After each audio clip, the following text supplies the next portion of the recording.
La naissance d'une icône. Notre-Dame de Paris, un monument qui incarne l'âme de la ville lumière, a une histoire riche et fascinante qui remonte à plusieurs siècles. Imaginez Paris au XIIe siècle.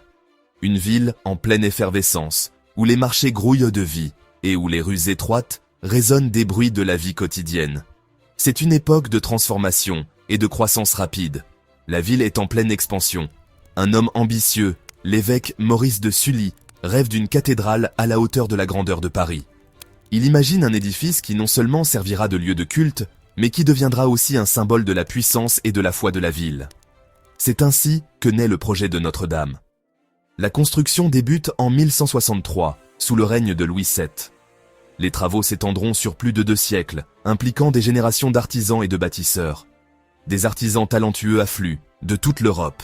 Maçons, charpentiers, sculpteurs et verriers unissent leurs compétences pour donner vie à cette vision grandiose.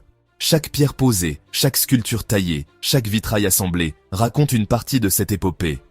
Ils utilisent des techniques révolutionnaires pour l'époque. Les arcs-boutants. Ces structures ingénieuses permettent de répartir le poids de l'édifice, rendant possible la construction de murs plus hauts et plus fins, percés de vastes fenêtres. Ces arcs extérieurs permettent de soutenir les murs et de créer un espace intérieur plus vaste et lumineux. La lumière naturelle inonde la cathédrale, créant une atmosphère de sérénité et de recueillement. Notre-Dame devient rapidement un symbole de fierté pour les Parisiens. Elle est le témoin silencieux des joies et des peines de la ville, un lieu de rassemblement et de célébration. La cathédrale est un chef-d'œuvre de l'architecture gothique. Ses flèches élancées, ses gargouilles mystérieuses et ses arcs-boutants majestueux captivent l'imagination de tous ceux qui la contemplent. Ses vitraux colorés et ses sculptures détaillées émerveillent les fidèles. Chaque élément de décoration est une œuvre d'art en soi, racontant des histoires bibliques et des légendes locales. Notre-Dame est bien plus qu'un édifice religieux. Elle est le cœur battant de Paris, un lieu où se croisent les chemins de l'histoire, de la culture et de la foi. Elle est le cœur battant de Paris.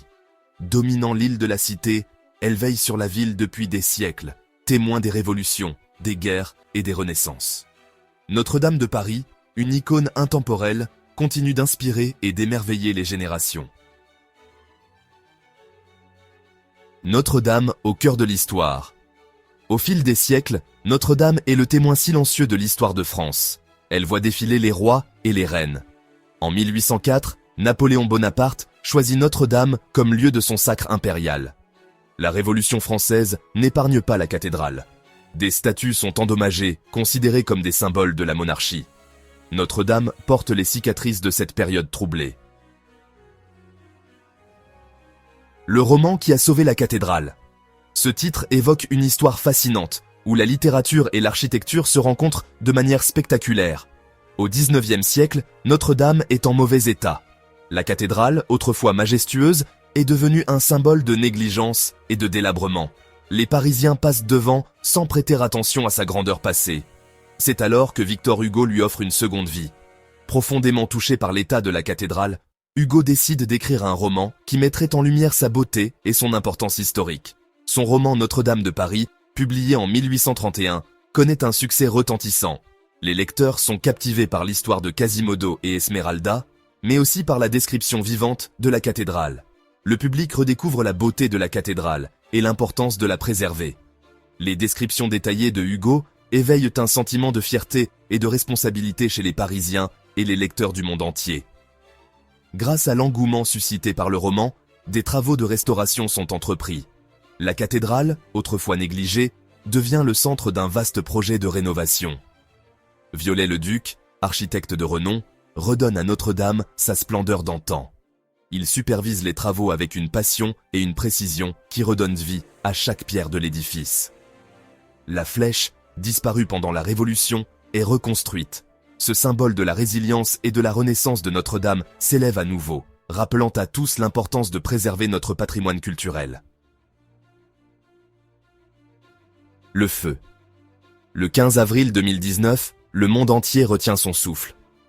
Un incendie se déclare dans les combles de Notre-Dame. Les flammes ravageant la toiture et la flèche s'effondre dans un brasier infernal. L'émotion est immense. Des millions de personnes à travers le monde suivent en direct les images du drame. Immédiatement, un élan de solidarité se met en place. Les dons affluent de partout pour reconstruire Notre-Dame. Dès le lendemain de l'incendie, la promesse est faite. Notre-Dame renaîtra de ses cendres. Un chantier titanesque s'engage. Architectes, ingénieurs, artisans, tous unissent leurs forces pour redonner vie à la cathédrale. Le choix est fait de reconstruire la flèche à l'identique. Le bois de chêne, matériau d'origine, est privilégié. La reconstruction de Notre-Dame est un défi technique et humain sans précédent. Les défis de la reconstruction. La restauration de Notre-Dame est une aventure complexe. Il faut d'abord sécuriser l'édifice fragilisé par l'incendie. Puis, il faut retrouver les techniques ancestrales pour reconstruire la charpente et la flèche. Le chantier mobilise des centaines d'experts. Ils travaillent avec minutie et passion, conscients de l'importance de leur mission. La reconstruction de Notre-Dame est un symbole d'espoir pour la France et le monde entier. Un nouveau souffle pour Notre-Dame. Après 5 années de travaux acharnés, Notre-Dame rouvre ses portes en 2024. L'émotion est palpable. Les Parisiens et les visiteurs du monde entier affluent pour admirer la cathédrale restaurée. La flèche s'élance à nouveau dans le ciel parisien.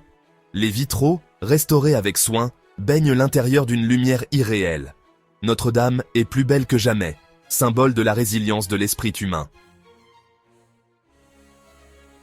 L'esprit de Notre-Dame. C'est plus qu'un simple monument, c'est une âme vivante qui respire à travers les siècles. Au-delà des pierres, c'est l'esprit de Notre-Dame qui renaît. Chaque pierre, chaque vitrail raconte une histoire de foi, de persévérance et de résilience. La cathédrale reste un lieu de culte, de recueillement et d'espoir. Les prières murmurées, les bougies allumées, tout cela contribue à l'atmosphère sacrée qui enveloppe ce lieu. Elle nous rappelle la force de la foi, le pouvoir de l'art. Les sculptures détaillées, les chants du cœur, tout cela témoigne de la grandeur de l'esprit humain et la capacité de l'homme à surmonter les épreuves. Les travaux de restauration montrent notre détermination à préserver ce trésor pour les générations futures. Notre-Dame nous invite à la contemplation et à l'humilité. En s'asseyant dans ces bancs, on ressent une paix intérieure, une connexion avec quelque chose de plus grand que nous.